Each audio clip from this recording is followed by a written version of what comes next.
भोजन होता है। भोजन पीले चने की दाल आदि का करें, परंतु नमक नहीं खाएं। और पीले वस्त्र पहने, पीले ही फल खाएं, पीले चंदन से पूजन करें। पूजन के बाद प्रेम पूर्वक गुरु महाराज की कथा सुननी चाहिए। इस व्रत को करने से मन की इच्छाएं पूरी होती है और बृहस्पति महाराज प्रसन्न होते हैं।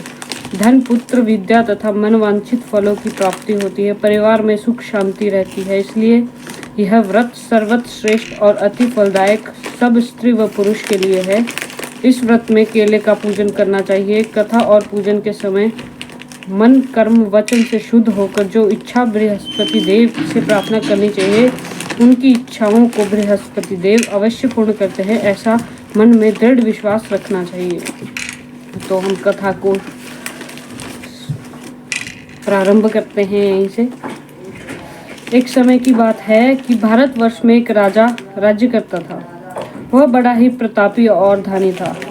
वह नित्य प्रतिदिन मंदिर में दर्शन करने जाता था। वह ब्राह्मण और गुरु की सेवा किया करता था। उसके दरवाजे से कोई भी निराश नहीं लौटता था। वह प्रत्येक गुरुवार को व्रत रखता एवं पूजन करता था। हर एक दिन गरीबों की सहायता करता था, परंतु यह सब बातें उसकी रानी को अच्छी नहीं लगती। वह ना ही व्रत करती और ना पैसा दान करती थी तथा राजा से भी ऐसा ही करने को मना करती थी। एक समय की बात है, राजा तो शिकार खेलने वन को गए हुए थे। घर पर रानी और दासी थी। उस समय गुरु बृहस्पति देव एक साधु का रूप धारण करके राजा के दरवाजे पर भिक्षा मांगने आए। रानी से भिक्षा मांगी तो वो कहने लगी, हे साधु महाराज, मैं इन दान और पुण्य से तंग आ गई हूँ। मेरे से तो घर का कार्य ही समाप्त नहीं होता। इस कार्य के लिए तो मेरे पतिदेव ही बहुत है। अब आप इस प्रकार की कृपा करें कि वह सब धन नष्ट हो जाए, मैं आराम से रह सकूं। साधु बोले, हे देवी, तुम तो बड़ी विचित्र हो। संतान और धन से कोई दुखी नहीं होता, इसको सभी चाहते हैं। पापी भी पुत्र और धन की इच्छा करता है। अगर आपके पास धन अधिक है तो भूखे मनुष्यों को भोजन करवाओ, प्यासों को पानी पिलाओ, ब्राह्मण को दान दो, धर्मशाला बनवाओ, कुआं, तालाब, बावड़ी, बाग बगीचों आदि के निर्माण करवाओ तथा निर्धन मनुष्यों की कुमारी कन्याओं का विवाह करवाओ और अनेकों यज्ञादि कर्म करो। इस प्रकार के कर्मों से आपके कुल और आपका नाम परलोक में सार्थक होगा एवं स्वर्ग की प्राप्ति होगी। मगर रानी इन बातों से खुश न हुई। वह बोली, हे साधु महाराज, मुझे ऐसे धन की भी आवश्यकता नहीं है जिसे अन्य मनुष्यों को दान दूं तथा जिसको संभाल कर रखने में मेरा ही सारा समय बर्बाद हो जाए। साधु ने कहा, हे देवी, तुम्हारी ऐसी इच्छा है तो ऐसा ही होगा। मैं तुम्हें बताता हूँ, वैसा ही करना। बृहस्पतिवार के दिन घर को गोबर से लीपना, अपने केशों को धोना, केशों को धोते समय स्नान करना, राजा से कहना वह हजामत करवाए, भोजन में मांस मदिरा खाना, कपड़ा धोबी के यहाँ धुलने डालना। इस प्रकार 7 बृहस्पतिवार करने से तुम्हारा सब धन नष्ट हो जाएगा। यह कहकर वह साधु महाराज वहाँ से अंतर्ध्यान हो गए। रानी ने साधु के कहने पर वैसा ही किया। 3 बृहस्पतिवार ही बीते थे कि उसका समस्त धन संपत्ति नष्ट हो गया और भोजन के लिए दोनों समय परिवार तरसने लगा तथा सांसारिक भोगों से दुखी रहने लगे। तब वहाँ राजा रानी से कहने लगा कि तुम यहाँ पर रहो, मैं दूसरे देश जाऊँ, क्योंकि यहाँ पर मुझे सभी जानते हैं, इसलिए कोई भी कार्य नहीं कर सकता। देश चोरी, परदेश भीख बराबर है। ऐसा कहकर राजा प्रदेश चला गया।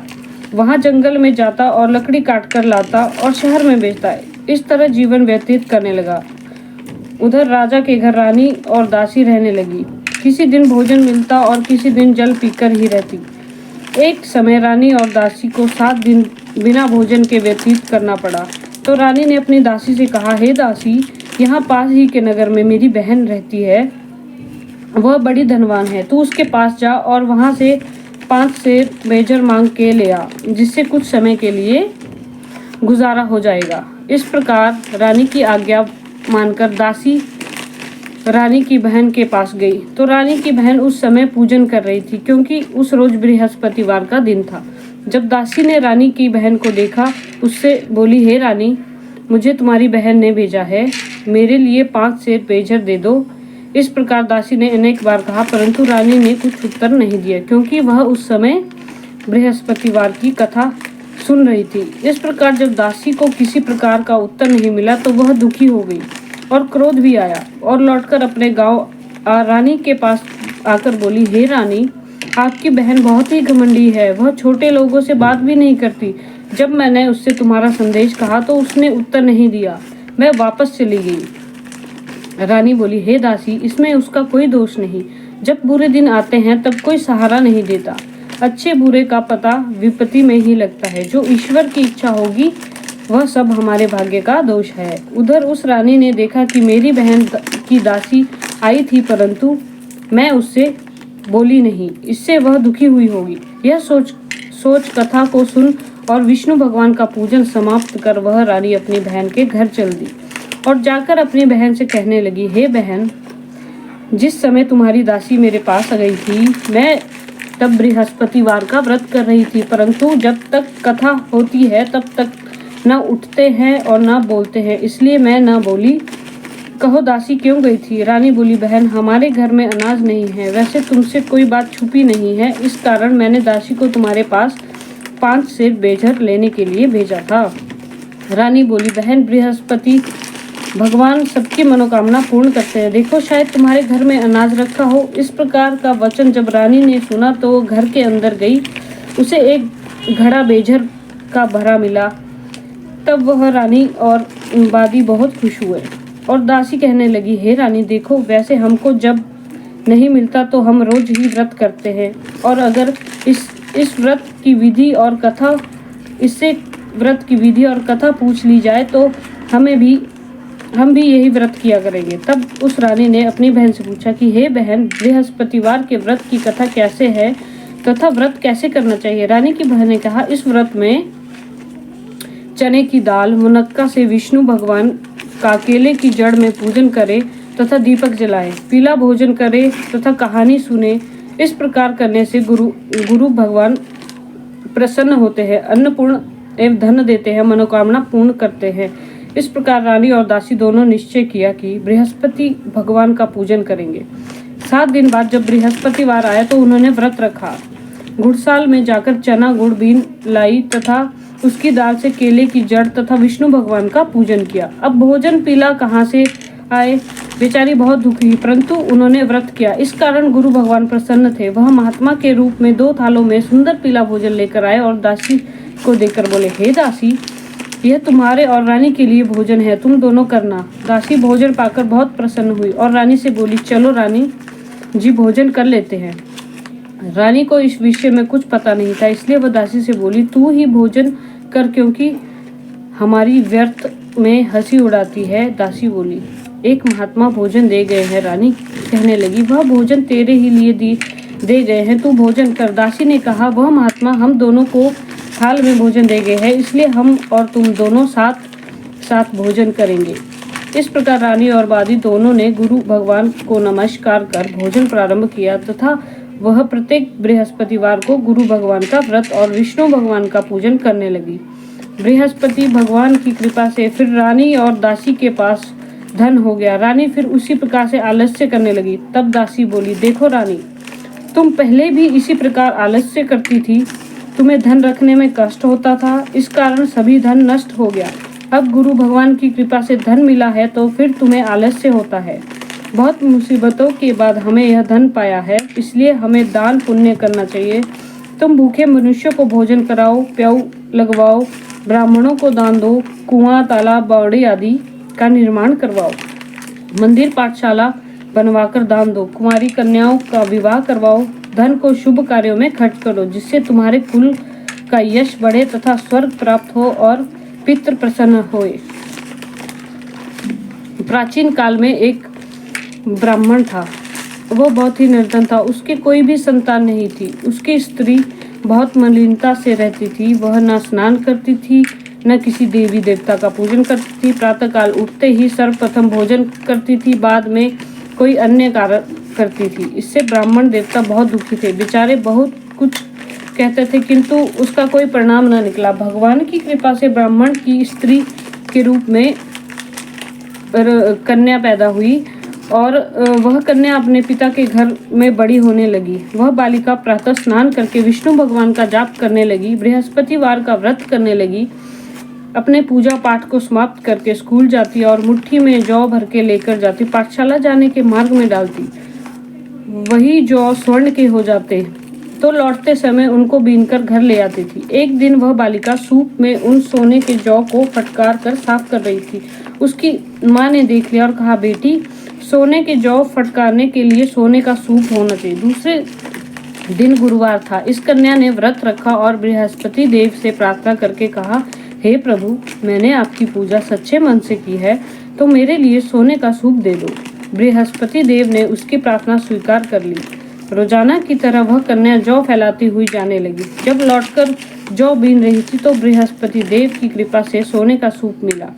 उसे वह घर लेकर आई और उसमें जौ साफ करने लगी, परंतु उसकी माँ का वही ढंग रहा। एक दिन की बात है कि कन्या सोने के सूप में जौ साफ कर रही थी। उस समय शहर का राजपुत्र वहां होकर निकला। इस कन्या के रूप और कार्य को देख मोहित हो गया। तब अपने घर आकर भोजन तथा जल त्याग कर उदास होकर लेट गया।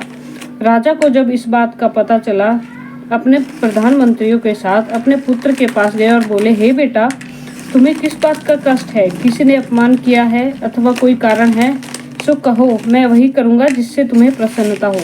अपने पिता की राजकुमार ने बात सुनी तो वह बोला, मुझे आपकी कृपा से किसी बात का दुख नहीं है। किसी ने मेरा अपमान नहीं किया, परंतु मैं उस लड़की के साथ विवाह करना चाहता हूँ जो सोने के सूप में जौ साफ कर रही थी। यह सुन राजा आश्चर्य में पड़ा और बोला, हे बेटा, इस तरह की कन्या का पता तुम ही लगाओ, मैं उसके साथ तुम्हारा विवाह अवश्य करवा दूंगा। राजकुमार ने उस कन्या के घर का पता लगाया। तब मंत्री उस लड़की के घर गए और ब्राह्मण देवता को सभी हाल बताया। ब्राह्मण देवता राजकुमार के साथ अपनी कन्या का विवाह करने के लिए तैयार हो गए तथा विधि विधान के अनुसार ब्राह्मण की कन्या का विवाह राजकुमार के साथ संपन्न हो गया। कन्या के घर जाते ही पहले की भांति उस ब्राह्मण देवता के घर में गरीबी का निवास हो गया। अब भोजन के लिए अन्न बड़ी मुश्किल से मिलता था। एक दिन दुखी होकर ब्राह्मण देवता अपनी पुत्री के पास गए। बेटी ने पिता की दुखी अवस्था देखकर और अपनी माँ का हाल पूछा। तब ब्राह्मण ने सभी हाल कहा। कन्या ने बहुत सा धन देकर अपने पिता को विदा कर दिया। इस तरह ब्राह्मण कुछ समय सुखपूर्वक व्यतीत हुआ। कुछ दिन बाद फिर वही हाल हो गया। ब्राह्मण फिर अपनी कन्या के यहाँ आया और सभी हाल कहा तो लड़की बोली, हे पिताजी, आप माताजी को यहाँ ले आओ, मैं उन्हें विधि बता दूंगी जिससे गरीबी दूर हो जाए। वह ब्राह्मण देवता अपनी स्त्री को साथ लेकर पहुंचे तो पुत्री अपनी माँ को समझाने लगी, हे माँ, तुम प्रातःकाल उठकर प्रथम स्नान आदि करके विष्णु भगवान का पूजन करो, सब दरिद्रता दूर हो जाएगी। परंतु उसकी माँ ने एक भी नहीं मानी और प्रातःकाल उठकर अपनी पुत्री के बच्चों का जूठन खा लेती है। एक दिन उसकी पुत्री को बहुत गुस्सा आया और एक रात कोठरी से सभी सामान निकाल दिया और अपनी माँ को उसमें बंद कर दिया। प्रातःकाल उसमें से निकाला तो स्नान आदि करा के पूजा पाठ करवाया तो उसकी माँ की बुद्धि ठीक हो गई और फिर प्रत्येक बृहस्पतिवार का व्रत रखने लगी। इस व्रत के प्रभाव से उसकी माँ भी बहुत धनवान तथा पुत्रवती हो गई और बृहस्पति जी के प्रभाव से स्वर्ग की प्राप्ति हुई तथा ब्राह्मण भी सुख पूर्वक इस लोक के सुख को भोग कर स्वर्ग को प्राप्त हुए। इस कहानी को कहकर साधु देवता वहां से लोप हो गए। धीरे धीरे समय व्यतीत होने पर फिर बृहस्पतिवार का दिन आया। राजा जंगल से लकड़ी काट कर किसी शहर में बेचने गया। उसे उस दिन से अधिक धन मिला। राजा ने चना गुड़ आदि लाकर बृहस्पतिवार का व्रत किया। उस दिन से उसके सभी क्लेश दूर हो गए। परंतु जब दोबारा गुरुवार का दिन आया तो बृहस्पतिवार का व्रत भूल गया। इस कारण बृहस्पति भगवान नाराज हो गए। उस दिन नगर के राजा ने विशाल यज्ञ का आयोजन किया तथा शहर में यह घोषणा कर दी कि किसी भी मनुष्य के घर में भोजन ना बनाए तथा आग भी न जलाएं। समस्त लोग मेरे यहाँ भोजन करने आए। इस आज्ञा को जो न मानेगा उसके लिए फांसी की सजा दी जाएगी। इस तरह की घोषणा संपूर्ण नगर में करवा दी गई। राजा की आज्ञा अनुसार शहर के सभी लोग भोजन करने गए, लेकिन लकड़हारा कुछ देर से पहुंचा, इसलिए राजा उसको अपने साथ घर ले गया। घर ले जाकर भोजन करा रहे थे तो रानी की दृष्टि उसकी खूंटी पर पड़ी, जिस पर उसका हार लटका हुआ था। वह वहां दिखाई नहीं दिया। रानी ने निश्चय किया, मेरा हार इसी मनुष्य ने चुरा लिया। उसी समय पुलिस बुलाकर उसको जेल खाने में डलवा दिया गया। जब राजा जेल खाने में गया तो बहुत दुखी होकर विचार करने लगा कि न जाने कौन से पूर्व जन्म का कर्म मेरे लिए दुख प्राप्त हुआ, और उसी साधु को याद करने लगा जो कि जंगल में मिला था। उसी समय तत्काल बृहस्पति देव साधु के रूप में प्रकट हो गए और उसकी दशा को देखकर कहने लगे, अरे मूर्ख, तूने बृहस्पति देवता की कथा नहीं की, इसी कारण तुम्हें दुख प्राप्त हुआ है। अब चिंता मत कर, बृहस्पतिवार के दिन जेल खाने के दरवाजे पर 4 पैसे मिलेंगे, उनसे तू बृहस्पति देव की पूजा करना तथा तेरे सभी कष्ट दूर हो जाएंगे। बृहस्पतिवार के रोज उसे 4 पैसे मिले। राजा ने कथा कही। उसी रात्रि को बृहस्पति देव ने उस नगर के राजा को स्वप्न में आकर कहा, हे राजा, तुमने जिस आदमी को जेल खाने में बंद किया है वह निर्दोष है, वह राजा उसे छोड़ देना। रानी का हार उसी खूंटी पर लटका हुआ है, अगर तू ऐसा नहीं करेगा तो मैं तेरे राज्य को नष्ट कर दूंगा। इस तरह के रात्रि स्वप्न को देखकर जब राजा प्रातःकाल उठा और खूंटी पर हार टंगा देखकर लकड़हारे को बुलाकर क्षमा मांगी तथा राजा को योग्य सुंदर वस्त्र आभूषण देकर विदा किया। गुरुदेव की आज्ञा अनुसार राजा अपने नगर को चल दिया। राजा जब नगर के निकट पहुंचा तो उसे बड़ा ही आश्चर्य हुआ। नगर में पहले से अधिक बाग, तालाब और कुएं तथा बहुत सी धर्मशालाएं, मंदिर आदि बने हुए थे। राजा ने पूछा कि यह किसका बाग और धर्मशाला है। तब नगर के सब लोग कहने लगे कि ये सब रानी और बांदी के हैं। तो राजा को आश्चर्य हुआ और गुस्सा भी आया। जब रानी ने यह खबर सुनी कि राजा आ रहे हैं तो उसने बांदी से कहा, हे दासी, देख राजा हमको कितनी बुरी हालात में छोड़ गए थे। वह हमारी ऐसी हालत देखकर लौट ना जाए, इसलिए तू दरवाजे पर खड़ी हो जा। आज्ञा अनुसार दासी दरवाजे पर खड़ी हो गई और राजा आए तो उन्हें अपने साथ ले आई। तब राजा ने क्रोध करके अपनी तलवार निकाली और पूछने लगे, यह बताओ कि यह धन तुम्हें कैसे प्राप्त हुआ। तब उन्होंने कहा, हमें यह सब धन बृहस्पति देव के इस व्रत के प्रभाव से प्राप्त हुआ है। राजा ने निश्चय किया कि 7 रोज बाद वह सभी बृहस्पति देव का पूजन करते हैं, परंतु मैं रोजाना दिन में 3 बार कहानी करूंगा तथा रोज व्रत किया करूंगा। अब हर समय राजा के दुपट्टे में चने की दाल बंधी रहती थी तथा दिन में 3 बार कहानी कहता था। एक रोज राजा ने विचार किया कि चलो अपनी बहन के यहाँ हो आए। इस तरह निश्चित कर राजा घोड़े पर सवार होकर अपनी बहन के घर जाने लगा। मार्ग में उसने देखा कि कुछ आदमी एक मुर्दे को लेकर जा रहे थे। उसने उन्हें रोका। राजा कहने लगा, अरे भाइयों, मुझसे बृहस्पति देव की कहानी सुन लो। वे बोले, लो, हमारा तो आदमी मर गया और इसको अपनी कथा की पड़ी है। परंतु कुछ आदमी बोले, अच्छा कहो, हम तुम्हारी कथा भी सुनेंगे। राजा ने दाल निकाली और कथा कहने लगा। जब कथा आदि हुई कि मुर्दा हिलने लग गया और जब कथा समाप्त हो गई तो राम राम कहकर वह मनुष्य खड़ा हो गया। आगे मार्ग में उसने एक किसान खेत में हल चलाता मिला। राजा ने उसे देखा और बोला, अरे भैया, तुम मुझसे बृहस्पतिवार की कथा सुन लो। किसान बोला, जब तक मैं तेरी कथा सुनूंगा तब तक 4 हरेया जोत लूंगा। जा अपनी कथा किसी और को सुनाना। इस तरह राजा आगे चलने लगा। राजा के हटते ही बैल पछाड़ खा कर गिर गए तथा उसके पेट में बहुत जोर से दर्द होने लगा। उस समय उसकी माँ रोटी लेकर आई। उसने जब यह देखा तो अपने पुत्र से सब हाल पूछा। बेटे ने सभी हाल कह दिया तो बुढ़िया दौड़ी दौड़ी उस घुड़सवार के पास गई और उससे बोली, मैं तेरी कथा सुनूंगी, तू अपनी कथा मेरे खेत पर चलकर ही कहना। राजा ने बुढ़िया के खेत पे जाकर कथा कही, जिससे सुनते ही वह बैल खड़े हो गए तथा किसान के पेट का दर्द बंद हो गया। राजा अपनी बहन के घर पहुंचा। बहन ने भाई की खूब मेहमानी की। दूसरे रोज प्रातःकाल राजा जागा तो वह देखने लगा कि सब लोग भोजन कर रहे हैं। राजा ने अपनी बहन से कहा कि ऐसा कोई मनुष्य है जिसने भोजन नहीं किया हो, मुझे उससे बृहस्पतिवार की कथा सुनानी है। बहन बोली, हे भैया, यह देश ऐसा है, यहाँ पहले लोग भोजन करते हैं, बाद में अन्य कार्य करते हैं। अगर कोई पड़ोस में हो तो देखाओ।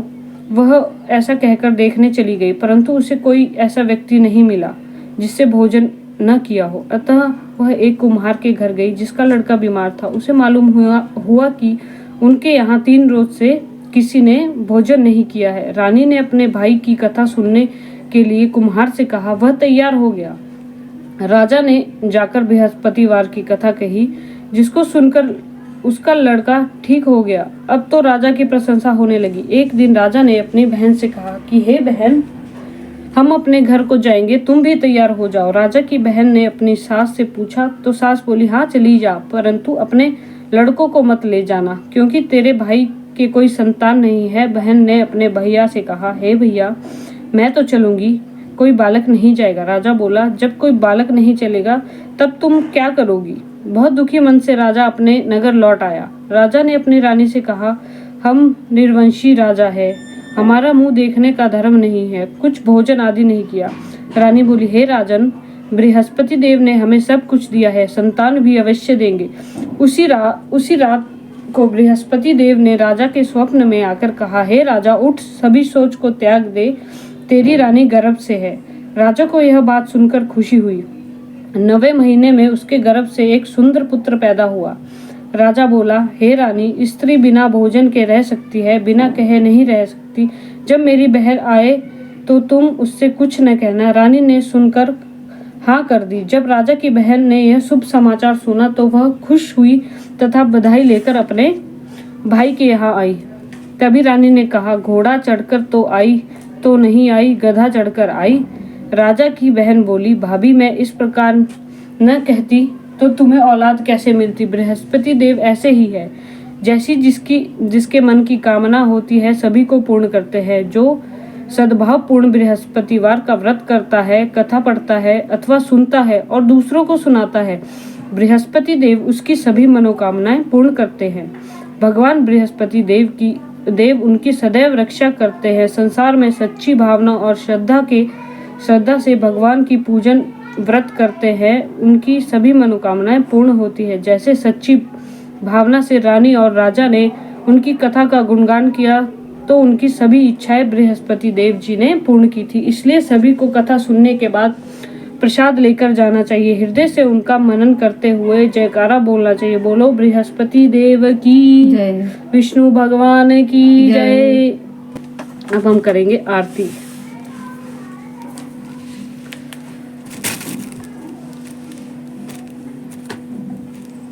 परमात्मा तुम अंतर्यामी, जगत पिता जगदीश्वर, तुम सबके स्वामी।